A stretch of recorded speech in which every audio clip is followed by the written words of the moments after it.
The voice in your ears and the face on your screen. I'm Perfect Purvis, and this is Pro Football Sweden. Welcome to season two, talking football in Sweden. This will be our final episode. Appreciate all the messages and comments we've got throughout the year to help us make the show even better from week to week.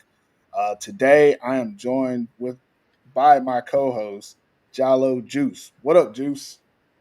What is up, Purvis? What is up, Pro Football Sweden? Everybody who's tuning in. Oh, good to be back for the last one, man. The PFS podcast is available everywhere you listen to your podcast, and you can catch us visually here on YouTube. Wherever you listen or watch, be sure to like, follow, and subscribe. Now, let's get into a little bit of football.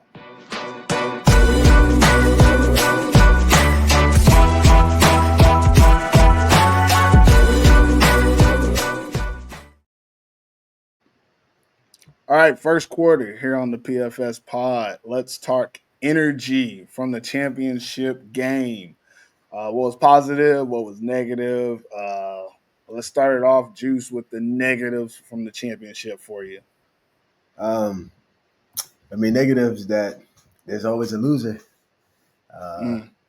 Unfortunately, talent, Terraso, a talented team like Terraso and other teams that believe they should have been in the finals. Somebody's got to lose, and positive, is always a person who's victorious. And first of all, I always got to say congratulations to uh, the champions, Carlstadt Crusaders, again, and getting it done in their hometown because we know one team here in Finland who had an opportunity to play a championship game in their hometown, packed out the stadium, and didn't get it done. We was there at the game, 2023. Oh, you talking Sunioki? Yeah, Yeah. yeah, it'd be like that. Couldn't get it done, and it was just surprising. But anyways, looking at the plays, there were some great plays, that we're going to talk about in a little bit. Just couldn't capitalize, Tirso. So I would say that's pretty negative. Like they had some good play designs, couldn't execute it in full detail. For me, I don't know if I have any negatives. You know what? No negatives for the last game. It was all positive for me. Positives was the city of Karlstad. Karlstad grilling. Oh Oh, you try yeah, to give up? it You is. try to? I went to Karlstad Grilling. I went to City Grilling, and I Yeah, went to a place called Funky Pizza. And Karlstad Grilling, okay, hands down, that is some of the best kebab I've ever had. let's Not saying go. much, but Hey, definitely some of the best kebab. City Grilling was like it was okay, but I see why a lot of people would go to City Grilling because of location. Like if you out yeah, in the center, you just go by there, and it was decent. But the Karlstad one, that was pretty good. yeah, Much yeah. better than It's the sauce. That sauce is just the mouse sauce. Yeah, yeah, the it was pretty sauce. good. I'm gonna keep talking about Karlstad while I can because I mean it was a great experience. I was there for 3 days pretty much, and I enjoyed the city. That's a nice little city. People were super friendly. I got into a lot of conversations without starting any because I'm coming from Finland, so I don't start conversations. But I got into a lot of conversations. People were really nice. It's a small city, but beautiful. I took the tour. I actually took the Karlstad tour where you get on the train and you drive around Karlstad for like 30 minutes. Like I did the, I I think I never done did that. the I think I did the South. I was just trying to be touristy. It was really fun though. And then at the game, Sola Arena, um, awesome stadium. Karlstad did the vibe right. Got me a little hat. Got me a little something, something. For the champions. It was a good weekend. That was really positive. The whole the championship atmosphere with the women's team playing first and then the men's team playing. The women stayed for the men's games and got their awards and stuff. Trophies were huge. Both teams, again, how it shook out. I'm leaving that out, but the energy was there. The vibe was there before the game, at the game, even during the game. Like it felt like it was going to be something. Just didn't work out the way that one team wanted it to. Other team handled business. Weather was really good. Uh, I'll be back. Yeah, I think I'll be back. Carlstad is a nice little spot. I like it. The setup was good. There was some construction going on, so that changed how some of the things were. But like the city and the way it's set up is really nice. I liked it. The fans were really good. The Carlstad fans were pretty much really into the game. I talked to a couple people, stuff like that. So yeah, all positives for me. I'll stop gushing on Carlstad and we'll start talking some football here in a second.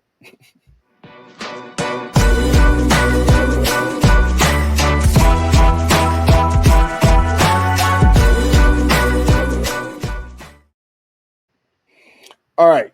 Second half, let's go top performers presented by Ballers International. Who stood out to you, Juice? Let's talk about a couple of guys who stood out to you Yeah, in this game. man. I really like the quarterback play, but I'm tired of talking about Slade now. Slade, boy's a leader, dog. That boy gets it done on the field, bro. I'll, I'll say one thing about Slade. It was he threw some passes, and I was like, bro, I ain't know. I don't know if I can say this word. Uh, I ain't no PUS, and I ain't gonna continue it. But he be throwing the ball so Well, hard. I'm like, bro, I don't know. I gotta warm up to these joints. Uh, he, but I'm gonna go with three guys. It was no, actually I'm gonna go four for Costa. Um, I already said Slay, 88, the Italian receiver. oh, I When got he's listening, stats, guys. I got stats. Hold on. You talking about Matteo yeah, Mazzanica? Mateo, He had exactly, 5 receptions, 85 yards, and a tub. yeah. Would have had more yards. I think he had a kickoff return too. That got called back. Not He for a had one touchdown, for but like he had one keep for going. 34 yards on the stats. Um, yeah, because they had to take some. They had to minus some yards because he had more yards on that. Uh, but number 11 on defense.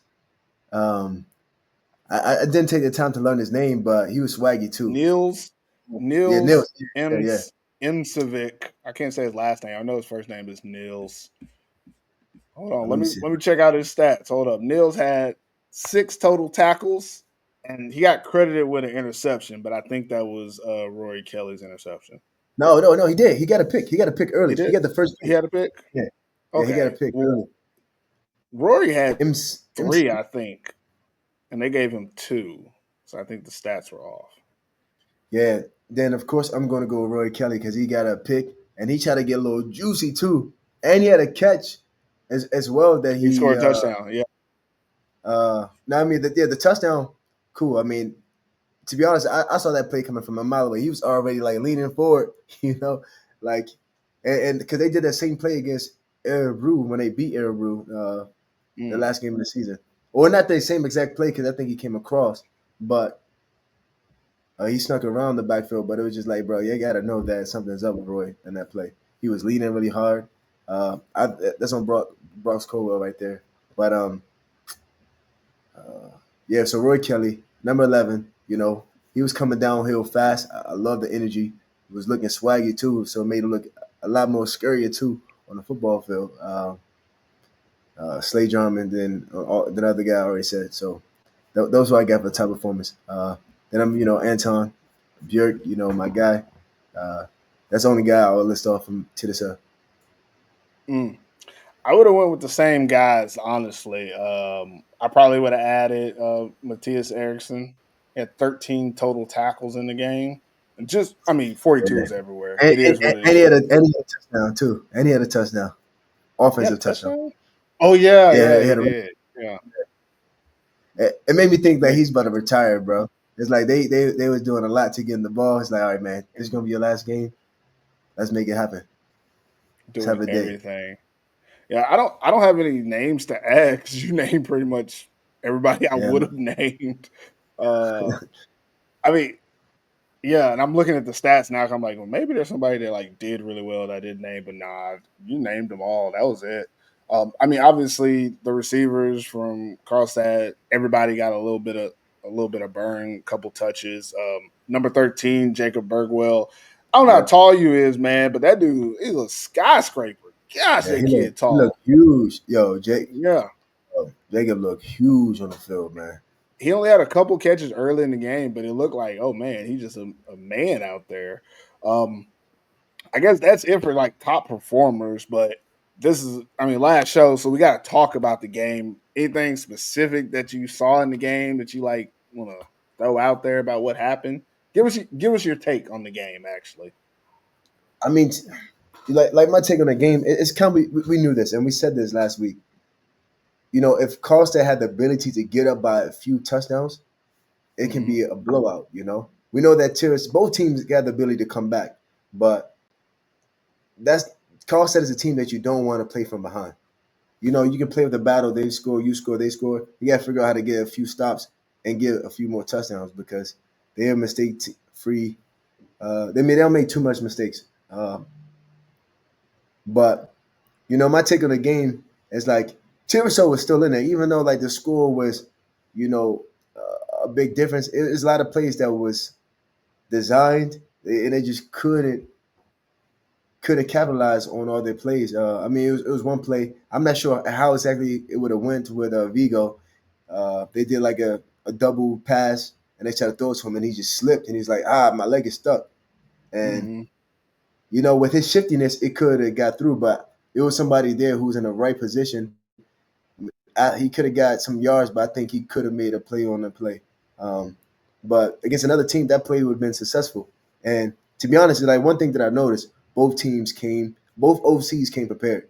Like it's not the OC's fault of of like how this game was determined. The OCs came prepared, plays were beautiful. Carlstadt had beautiful design plays, and it made me think, man, who's actually the OC? Because Slade Jarman and Mm. Jay are really active in changing plays. They see something they don't like. Is it really Slade the OC for Carlstadt? Is it Mm. Jay the OC? It's like because sometimes we just looking from the outside looking in. It's like they could be throwing their own plays and like, yeah, we running my stuff. You know what I mean? Because like one play that Jay just checked and he just threw a touchdown. I think was it Jacob that scored the first touchdown that was like early towards Carlstadt sideline. It was like in a I don't remember. I couldn't tell you. I was hold out up. there. Yeah, I know he had two catches early. I don't know if he scored on them. Let me look at the stats. No, I'm about to look. Uh, yeah, Saved. Jacob Bergwell. That second catch must have been the touchdown. I got that joint saved He had two on my catches, computer. 32 yards, and a touchdown. Yeah, yeah, yeah. No. That was ruined for this one. But yeah, I mean, he just checked the play through that joint, and it's successful. So it made me think, who's Hmm. who's really the OC? Is these the quarterbacks, or is it the OZ?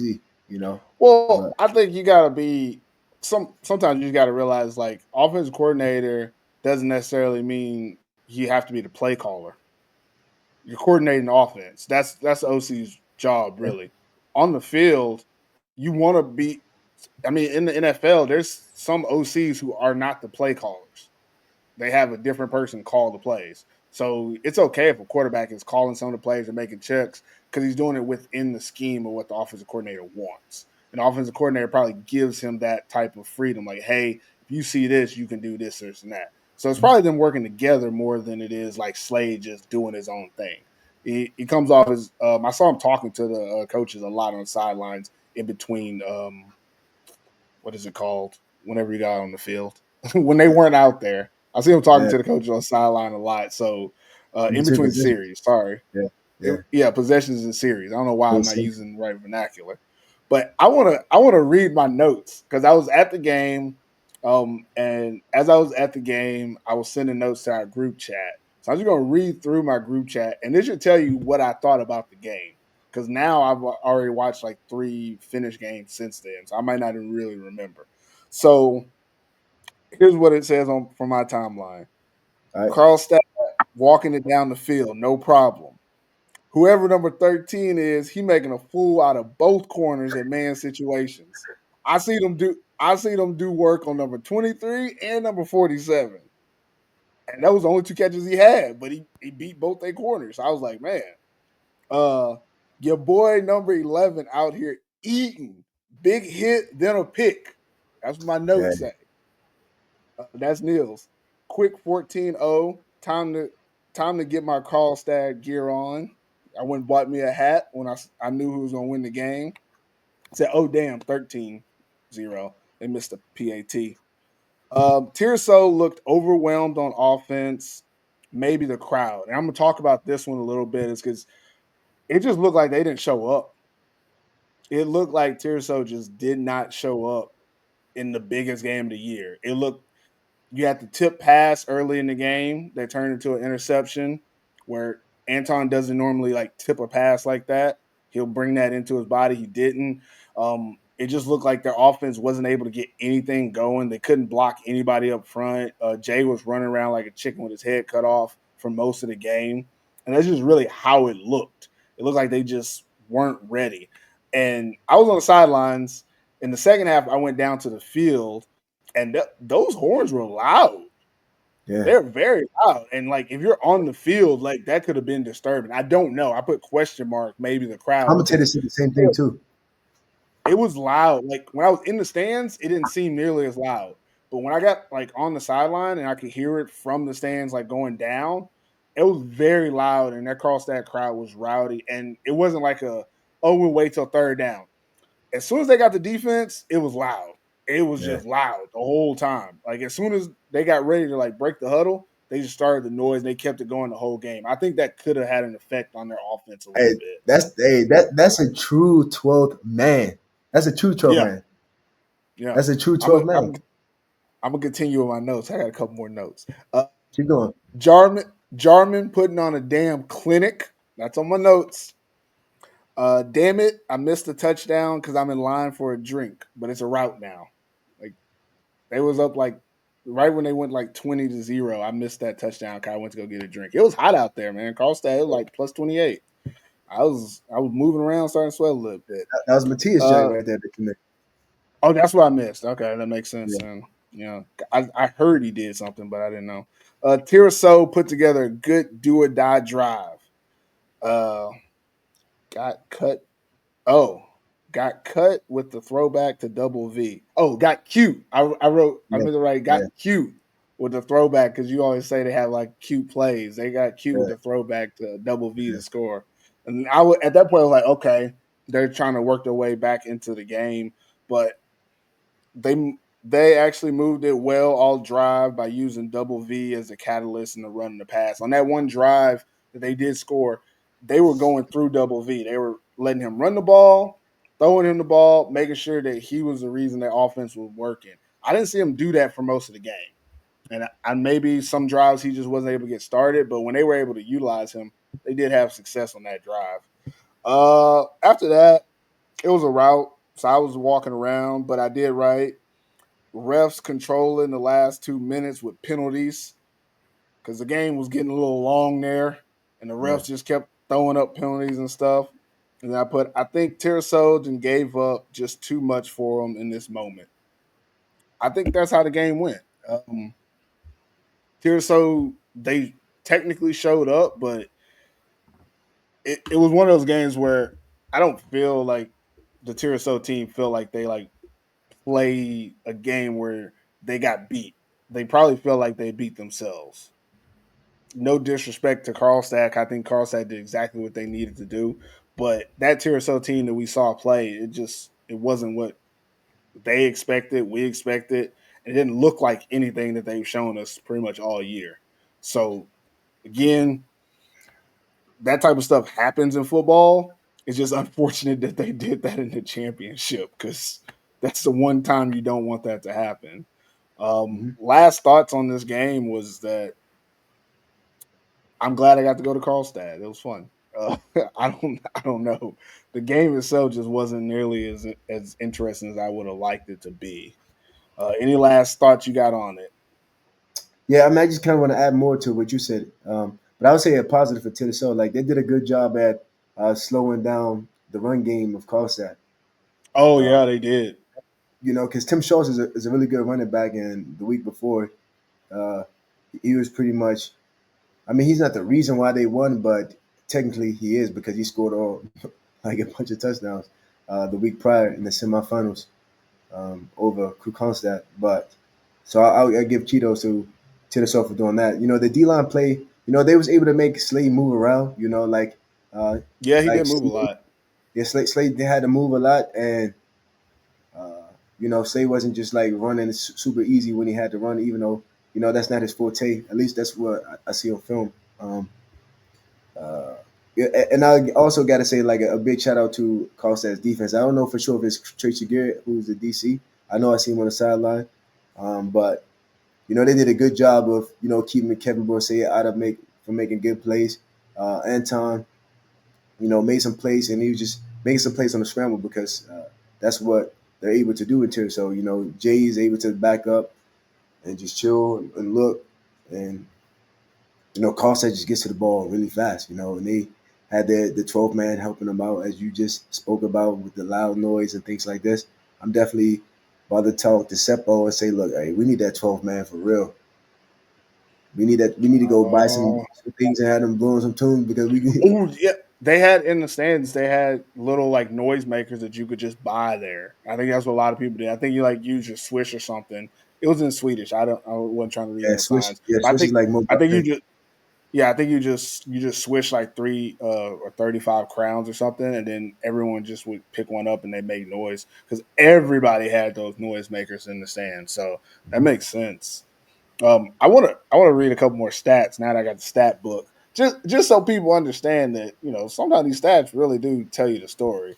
First off, uh, Tiraso had 3 interceptions. They threw 3 interceptions. That I mean, you're gonna lose if you throw 3 interceptions in the game, and the other team threw 0 interceptions. So turnovers they do count, and it shows up in the stats. Also, time of possession. Karlstad had 28 minutes, while Tirso had 18 minutes time of possession. Just to let you know, they controlled the clock. And then on third down conversions, Tirso was 4 of 10, so it's like 40%, while Karlstad was 6 of 13. So they were almost 50% on third down conversions. So that means they were able to keep their drives alive while Yeah. Tirso just was not able to, which is what you saw. You saw a lot of like 3 and out situations or drives that just sputtered after 1 or 2 series. Also, fourth down conversions, Tirso 0 for 4, Karlstad 2 for 3. Carlstad was 5 for 5 in the red zone. They had 4 red zone touchdowns, which meant if they got close enough to score, they were going to score. So it just throwing out the stats, total yards, Carlstad at 312, Tirso at 243. So they weren't that far off statistically, would let you know that the timing of those third down conversions, the couple fourth down conversions that they had, as well as the turnover battle, really made a huge difference in this game because it that's what made this game a blowout and not a close game because Tiraso was able to move the ball at times, but not consistently or long enough to like put together scoring drives. And then they just gave the ball over too much, way too many turnovers, way too early, and Karlstad always capitalized. Um, that's all I got for it. I mean, I'm trying to give y'all something, but it was a blowout. It is what it is, a one sided affair. Not as much of a blowout as the women's game, though. Let me talk about the women's game. I showed up in the third quarter because I was like, they got a couple Finnish ladies out there for Carlstad. Let me go and support these ladies. I show up in the third quarter. It's like already like I think 30 something to 6. I think it was like 30 something to 6. And then in the third quarter, the clock was running already. They were up by so many points that the clock was running. So like 20 minutes later, the game was over. I was like, damn, I thought I was gonna see some football. I didn't get to see any football because they were just beating the brakes off of them ladies. Poor You got to run ladies the from clock. Copenhagen. Poor ladies from They were. Copenhagen. What? Yeah, that's a long ride. I don't know how far Copenhagen is, but they were playing the Copenhagen Raptors and they were just beating the brakes off of them young ladies. But Copenhagen jerseys was dope. They had these all white joints. I like those. Um, yeah, I feel like I can't fluff no more. Anything else you want to throw out there? Nah, I mean, as I said, like the guy like who had the most swag, was 11, Mm, Nils. I yeah, actually Neil was did. dope. I actually vibe with Jay. I say Jay. Slade Jarman swag too. I mean, he got he got the Jordan cleats, one leg sleeve, and you see the tats on the other. Oh, Uh, well, speaking of Slade Jarman, you had to see him with his helmet off too. He got like a blonde mullet in the back going on back there. Just oh, the back side of his hair is like frosted tips. So he has like a little I like see. party, like business in the front, party in the back. I saw it because I Yeah, saw it from the sideline. I was like, "What is going did on in it, that hey, did man's it, hair?" be honest, it look good though. Yeah, it looked good. That's what I'm saying. It went Ah, with the whole aesthetic. Like it looked good. so he didn't. Look, I was about to say he probably lost a bet. No, he looked good. He was ready to play. He was MVP of the game. I mean, look good, play good, right? He showed up. Right. And If I shout make it to out the to him championship, I got to do a blonde tip then.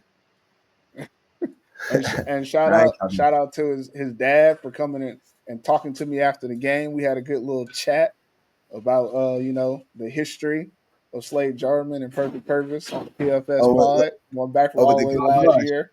with the Yeah, with the garbage. garbage. Yeah, Oh, his and dad. also everybody was missing Alpha Jallo. Everybody was asking, "Where's Alpha? Is Alpha coming?" Da-da-da. I mean, I didn't feel that important, Hey, but I had a weekend you know, off. I had the weekend off. I actually could have made it to the game, but I had to bring my that's daughter. worse.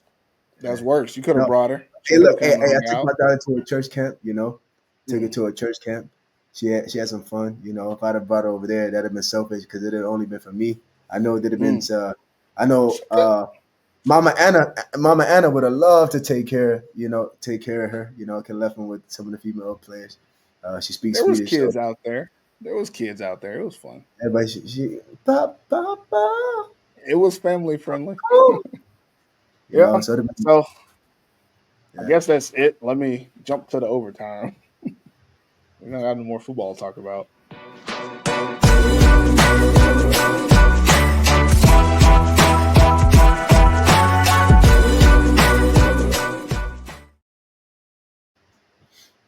I was just saying it in between the break. I'm like, I'm sweating. Why am I sweating? It is plus 27 out here in Lofty.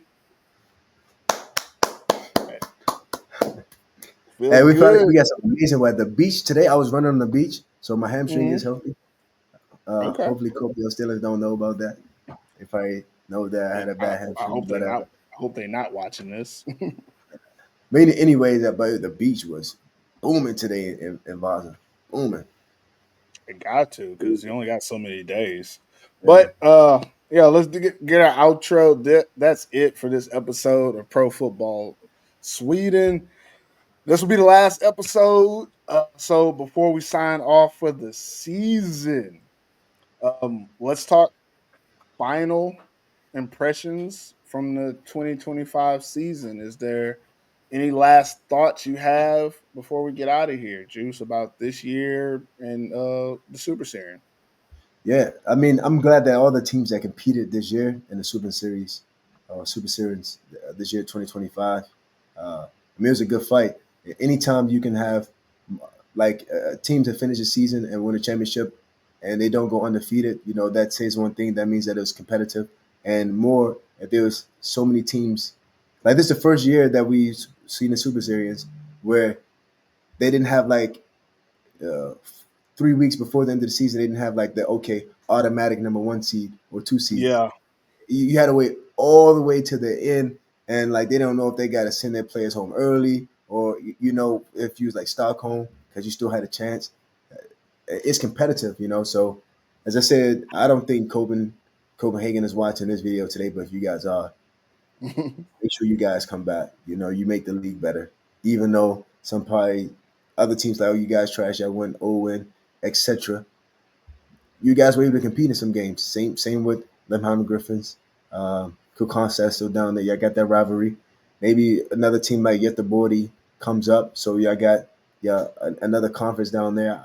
Who knows? Or another team from um, Norway. Hopefully Eidsvoll join the league, make it a 10 league team, and it'd be more competitive. And I was gonna say this, as well. I think Chittiso might need some juice.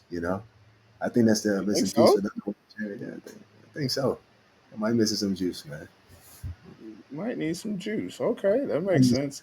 it might need some juice. I I just want to say bump all that he just said was this way about adding teams and stuff. Like I do agree it was a very competitive season. I like how most of the teams were evenly matched, but I think before you try to add more teams, maybe somebody confirms or denies like what the actual like competitive structure is. I think this season having the three divisions, I don't think that worked out because everybody didn't play everyone, and only playing 8 games in the regular season just wasn't enough to really have teams separate from each other. So you had three teams. You had three teams that went 4-4-4, and they hadn't all played each other, and that's Yeah, the I think they situation. should at least play 10 games. I think they should at least play Yeah, 10 yeah. I minimum. But think at you least Yeah, you find a way to get at least 10 games. And I think if there was two more games played this year, things would have shook out differently going into the playoffs and in the final standings. And I think it would have been a little clearer picture. But again, that's probably the only thing I really wish that they get fixed for next year, as well as maybe, the whole getting the stats up online and then maybe some of the video situations. But that's, just me being picky about that stuff. But I do think if they were able to figure out some type of TV situation, we'd be able to get a little bit better exposure for the sport. More people would be a little bit more interested in it. Maybe some of these teams would get some more sponsors, lower some of the fees and stuff, and everybody would win from that situation. So hopefully, the Sweet Three comes up with a way to kind of unify the video situation for all these teams, so that you can have more people tuned into the games. Other than that, it was a great season. Uh, Still glad that I got to go to Carlstadt. Never been there before. That was just really. I'm glad to have had that experience. Other than that, I think I'm good, man. And this will be the last episode, at least until next year. We'll decide in the off season if we want to do this again. Make sure if you haven't already liked and subscribed this one, like and subscribe this podcast. But also, you can go over and watch Alpha Jallo Juice in the Maple League for the rest of the year with the Wausau Royals. Are y'all still in first place? nah, for sure Okay, not. well, And we tied. yeah, We I all it's think like a they're three way at the moment. yeah, well they're in like second place. They're 3-1 now, but they were undefeated. Check out number 8. He's doing great things out there for that team. And also, Yeah. if you want to keep hearing my voice, oh, there you go. Those are jerseys. It's all of them. 888. Also, if you want to keep hearing my voice, tune in to the American Football and Finland podcast, and we talk about Alpha and all his competitors on a weekly basis over there. And if not, just follow PFS on the gram as we keep up with everything Sweden. Uh, and that's gonna be it. We'll see you next year, guys. We out. Deuces. Peace out, guys.